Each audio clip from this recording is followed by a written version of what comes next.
আমার শিমের বিচির থেকে যে চারাগুলো নতুন করে হয়েছিল সেগুলোকে আমি কিন্তু জলে ভিজে, বৃষ্টিতে ভিজে ওগুলোকে রিপোর্টিং করেছিলাম। এই ভিডিওটাই আমি এনেছি। গাছগুলো দেখো কেমন ঝরঝরে হয়েছে। এবার এদেরকে জাংলা দিতে হবে। যাই হোক, কোনো অবস্থাতেই শিমের প্রত্যেকটা গাছের আমি রিপোর্টিং করা, গাছে যখন ফুল চলে আসবে সেটাকেও আমি ভিডিও করে তোমাদের সামনে নিয়ে আসব। এছাড়া যে আমার তুলসী গাছগুলো নতুন করে আমি বুনেছিলাম, রিপোর্টিং করেছিলাম, ছোট্ট ছোট্ট তুলসী গাছগুলো দেখো কেমন ঝরঝরে হয়েছে।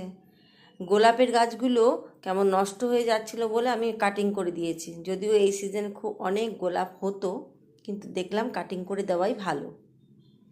তারপর আছে তোমার জুঁই ফুল, যেটাকে একদম মানে একটা পাতাও আমি রাখিনি।